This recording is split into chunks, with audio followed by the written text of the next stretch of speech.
Alright folks, welcome back to the Don's channel. I am the Donfather and this is #AFL Couch Chat.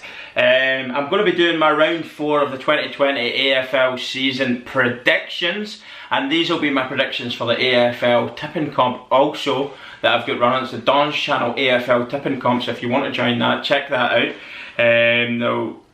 I might put the link into the description section below if I can remember.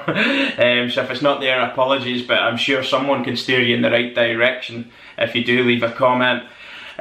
So Thursday, it's the 25th of the 6th, 2020, as I've said. Swans versus the Bulldogs. That's the feature game on the Thursday night at the SCG. Swans, do you know what? They're doing alright. They've got a win. They lost the game before that, and I won 2 wins out of 3, and Bulldogs 1 win out of 3.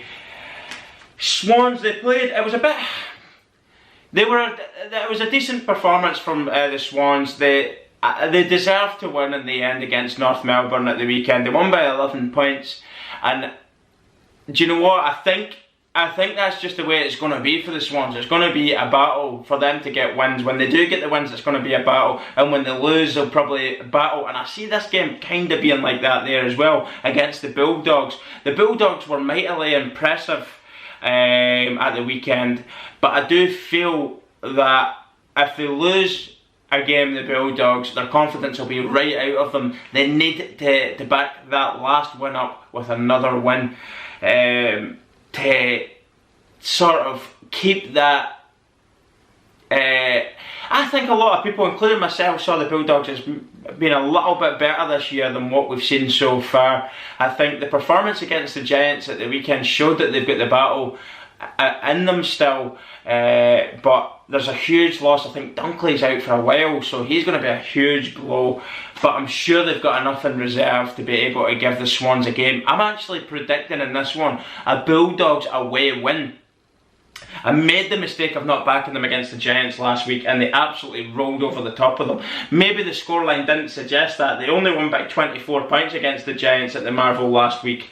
But it was the battle and the way they went about the performance. They were winning their 50-50s, they were first to the ball, they were putting the head in quicker than the Giants. They just wanted it more, but I think what let them down was their kicking in front of goal. There was just too many behinds.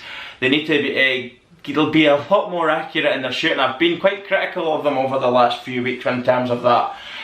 So if they can get their shooting boots on, I'm sure they've got a chance of winning a few games, because they are a physical team. They do like to fight. They can drag you into those sorts of games. But last year, at the end of last year, they were actually one of the teams that was putting up over a century. I think consistently before we got the top 8 split, they were beating teams by huge margins, and they were getting themselves over a century for 3 or 4 weeks in a row. And I think they got hammered off St Kilda before we had the top 8 split. But other than that, they have got goals in them. It's just finding their shooting boots again anyway. So Thursday night, Bulldogs victory. Friday then, for the feature game of the Friday night, is Giants versus Collingwood. I think Giants have got Toby Green back. They have a few players back that were missing. I think Josh Kelly, I can't remember who else was mentioned. I think it was maybe an injury that they had. I can't just remember off the top of my head, but they should be at nearly full strength, the Giants, for this one. Collingwood should be brimming with confidence. They have probably got the best defensive record right now in the competition. They're really difficult to score against, but Collingwood themselves need to start putting regular big scores up. They did get 81 against St Kilda at the weekend. They dominated them pretty much from start to finish, if I'm being brutally honest. And in doing that, they also managed to shut their back door as well and stop a high score against them, only conceding 37 points against St Kilda. So I actually feel the Giants, that they've lost 2 out of 3 the last 2 games in a row, and Collingwood are still undefeated, albeit their second game was a draw against Richmond. They've won 2. I feel that Collingwood are going to be strong. I actually do. I think they'll take a lot of confidence from that St Kilda game, purely down to the fact that they're now scoring goals again. They played a lovely brand of football as well. I was actually quite impressed with them against the Saints. I'm going for a Collingwood win. Saturday then, this is actually a huge game. It's a huge game for several reasons. Port are going for 4 wins in a row. I don't know when the last time Port strung 4 wins in a row together. I don't know if they did it last year. I can't remember off the top of my head. But to start a campaign, when was the last time Port started just as well as this? There's a question to you. This going for 4 wins in a row against the Eagles, and you would say, tough game. Usually I would say tough game, but the Eagles aren't playing with any confidence at all. Something's flat. They're lacking that little bit of urgency about their play. They're lacking confidence. I don't know if it's the fact that they're playing in this Queensland hub. I do not know what's going on, but there's something just missing in the Eagles' performance. And on that, I think this is a big game for the Eagles. They really need to get back to winning ways. They've only won 1 out of the 3. They'll be needing... They need a win, and they need it pronto, because if they lose 3 games in a row, I tell you what, you could start to sweat a little bit if you're an Eagles fan if they lose 3 games in a row. So several reasons that I've mentioned. Port will want to keep their continue their winning streak that they're on. And they're obviously, we all know that they're without Xavier Dersma. I believe that it's only a hamstring. It's only a slight hamstring injury, so he shouldn't be missing many games of footy. Eagles, I'm not too sure on the injury front yet. I'm sure we'll hear a little bit more toward the Saturday when we get going. But I'm going to put Port down for the win. I'm going to say Port Adelaide for 4 wins in a row. And do you know what's good about the way Port's winning? They're actually getting their percentages up as well, which is quite critical toward that top 8 split then for finals footy, because obviously your percentages can get you into the seeded positions, if you know what I mean. So next game then, on the Saturday, we're back at the Marvel with St Kilda versus Richmond. And do you know what? St Kilda aren't playing terribly. There's a few players I'm enjoying. I mentioned Butler the other day. Billings is one that I've been enjoying. Steele's another one. There's a few players at St... Everybody knows I like Brad Hill. There's a few players I'm enjoying watching right now at St Kilda. But this is going to be a difficult one. We know Richmond aren't in the best of form right now. Losing last week there. Drawn against Collingwood, and their first win was way back, what was it, a couple of months ago now in March, when they got the round 1 victory. I believe that Richmond will come good. I think we all believe Richmond will come good. You would think it would be in this game against St Kilda, not trying to be have any disrespect towards St Kilda at all, but if St Kilda could pull off a win here, that would be a huge victory for them. I feel that this is the game Richmond will be looking to get themselves straight back into winning ways quickly. Like West Coast Eagles, they'll have to be looking at these games. Right, we're in a bit of a rut just now. This game is a winnable game. Let's do it, and let's try and get a convincing win to find that little bit of confidence again. I think they were missing Dustin Martin, and I'll tell you something. I do feel you can't just say Richmond are a one player team, because they're not, but there is. It's like Nat Fyfe and Freo. You take that out of them, they're losing that little bit of a spark. Maybe not, it wouldn't affect Richmond as much as what Freo losing Nat Fyfe would do, but there's certainly that little bit. I just can't put my finger on what it is. That ruthlessness, maybe. There's a lot less hesitant. There's a lot more hesitance in their play. They're not as quick with the handballing game. They're not moving as quickly off the field. They're not applying the pressure when they're defending as quickly as they should be. So there's just something missing there. They've just not hit the ground running from we've came back, Richmond. But I do feel that they'll get the win here at the weekend at the Marvel, and it's a Richmond win.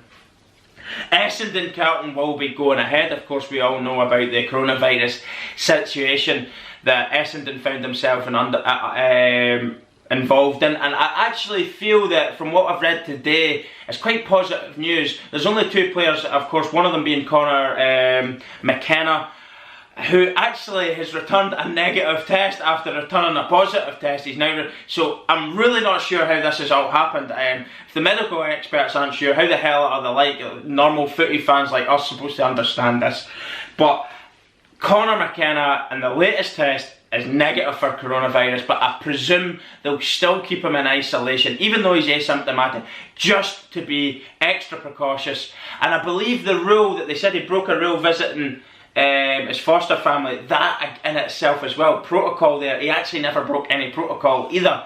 So I feel like I had to mention that because he was getting a lot of criticism. We need to get our facts straight before we start shooting people down and calling them all the bad names under the sun. Conor McKenna is negative, latest test negative. He still will be isolating along with his wrestling partner in training. Nobody else. So Essendon should be pretty close to a full strength team coming into this one at the MCG against Carlton. Of course, Carlton will be confident after their really close fought game. I mean, they really took the lead in an emphatic style. First 3 quarters, they must have been thinking, we've got this in the bag. Geelong came back ferociously. I think they were 35 points down going in to the 4th quarter and managed to lose by 2 points to Carlton. Carlton held on by the skin of their teeth, but I'm sure Carlton will take a lot of confidence from the first 3 quarters of that game.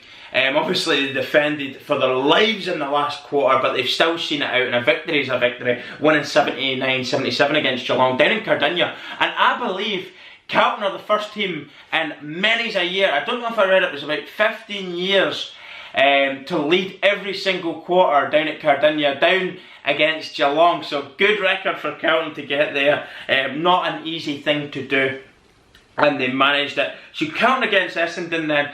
As I say, I feel that Essendon not playing at the weekend, they'll lack that sort of match sharpness. I think Carlton will have a little bit more sharpness about their play now. They'll have confidence about them. I don't think Essendon will have no confidence because they have had, before that game was postponed, they had won 2 games in a row. So this is going to be, this is quite a hard one to call actually. This is one of the ones that could go either way. I've actually went with the minority here and picked Carlton for the win. I think they'll do it.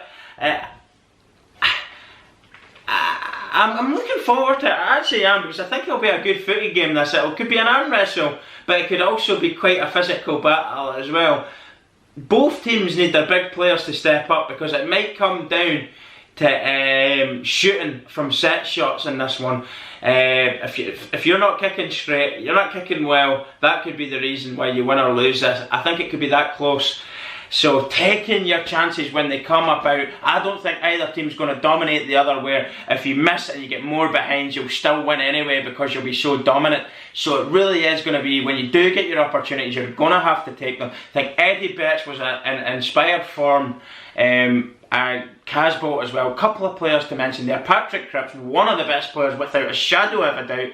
Incredible performance from him. Again, you say it every week, again it's Patrick Cripps, again it's Patrick Cripps. A couple of youngsters as well doing well, but I think Eddie Betts will be vital in a game like this, showing his experience and getting the well needed goals. He's a great kicker of the football.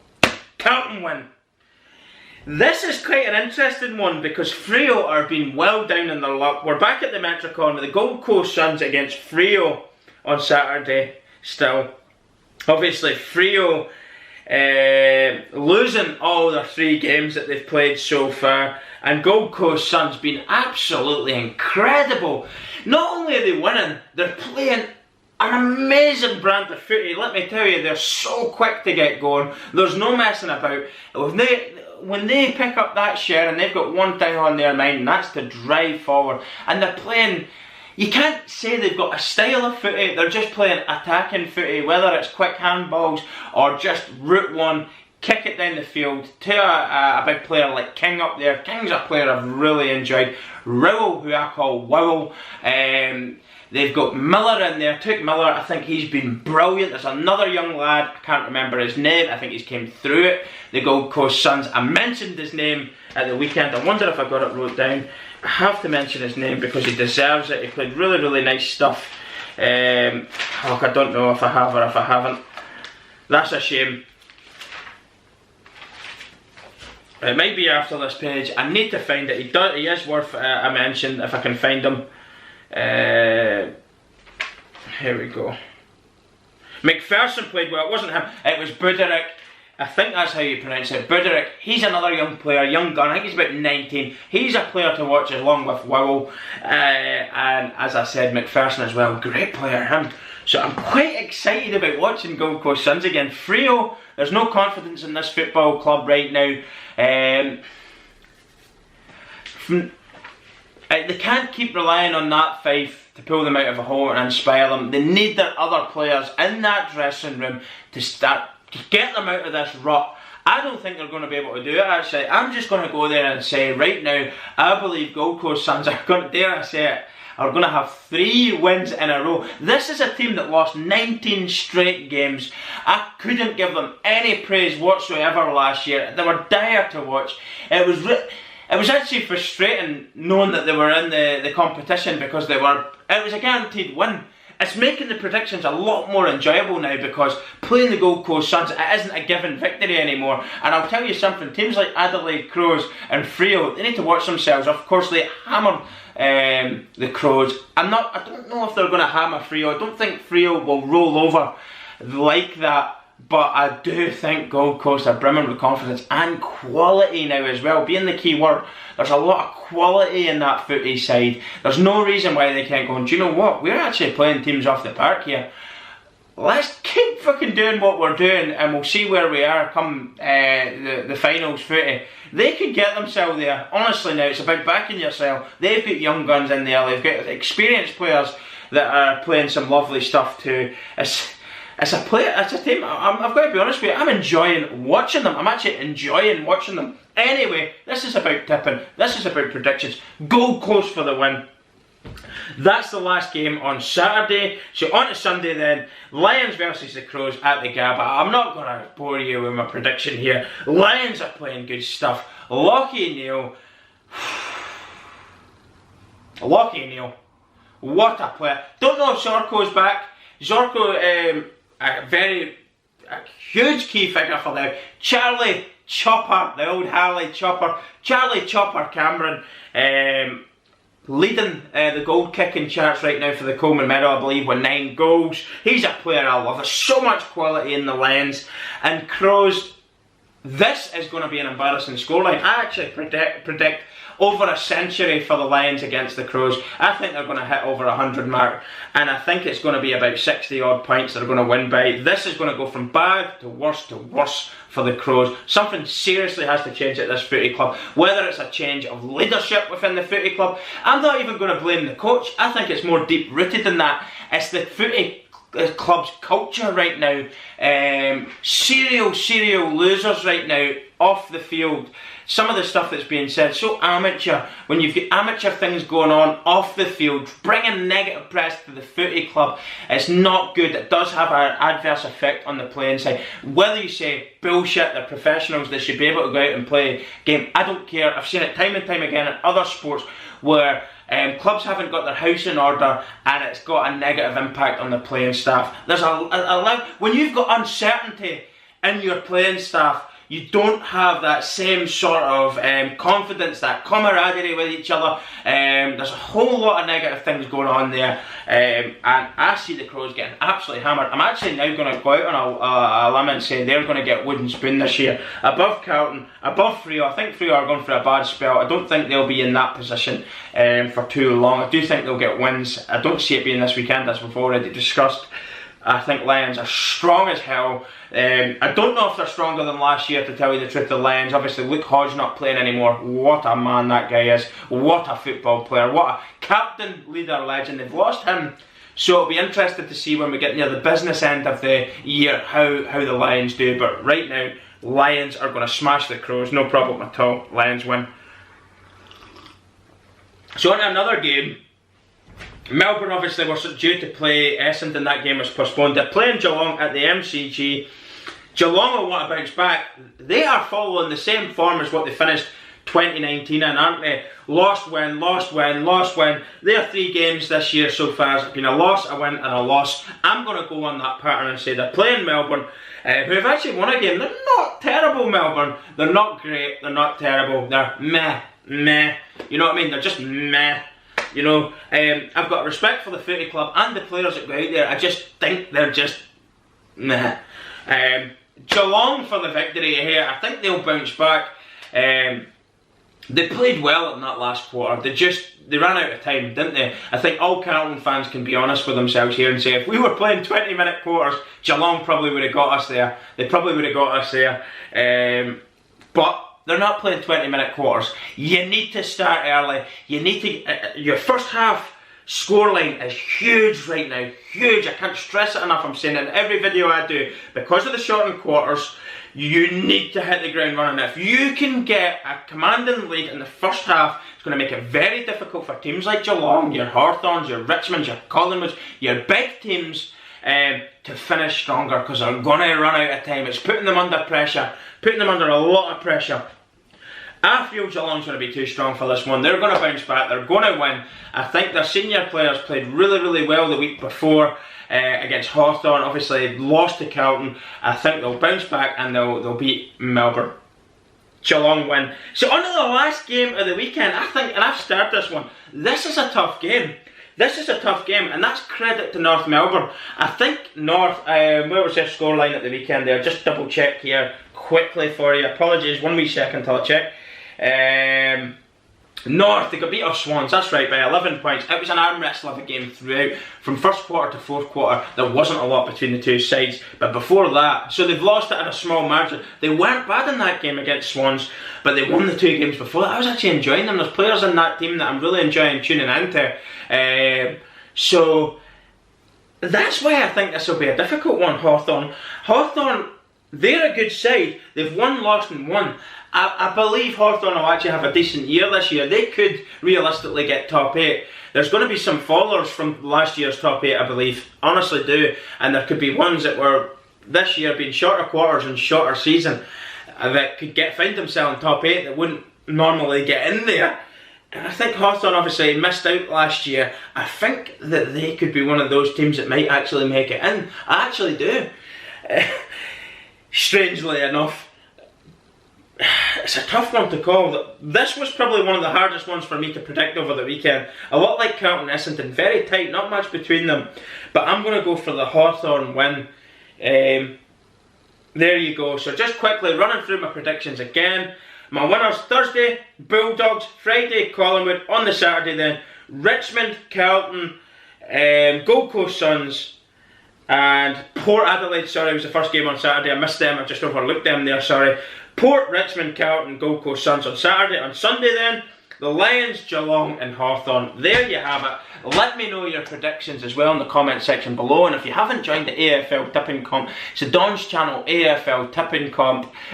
Join it now. Get your tips in. And we'll see how we do. I'm not doing too bad now. I'm doing really badly in the Supercoach. Of course, every Supercoach league, you're only allowed 18 teams. And I'm finding my 18 players. And I've got myself right down in the Adelaide Crows position of 18th in the wooden spoon position. It's all a bit of fun, but it's took me a while to actually, not making excuses though, but nah, I'm making excuses. I'm making excuses, fucking right I am. I'm only just starting to learn how to do the wee things as it goes on, but I'm worried now that I'll fall far too far behind everybody else and I'll end up 18th. Oh well, you've got to be in it to win it. You've got to, you know, it's just a bit of fun. It's just a bit of fun. But in my tipping, I'm doing a little bit better. Last week, let's see what my tips came in before we finish the video. Let's see what we got. 1, 2, 3, 4 out of 9 I got right for my tipping predictions, which is one of the worst weeks I've actually ever had from I've started doing it. Which is quite disappointing, but that is just testament to how competitive this sport is. What a fantastic sport that you've got there for competitiveness, and the fact that really you could lose any game. You can kind of see games that you're going to get a win at, but there's a lot of shocks can happen in this sport, and that's what makes it so enjoyable, and that's what makes predictions so difficult. So, really good anyway. Don't forget to subscribe everyone and fire the notifications bell on. You won't miss any of our uploads. There's going to be loads and loads of AFL content to come, so you don't want to miss it. Bang the bell on and thumbs up for the videos, everyone. That really does help the traffic coming towards the channel as well. Thanks again, and I'll see you all soon. Goodbye.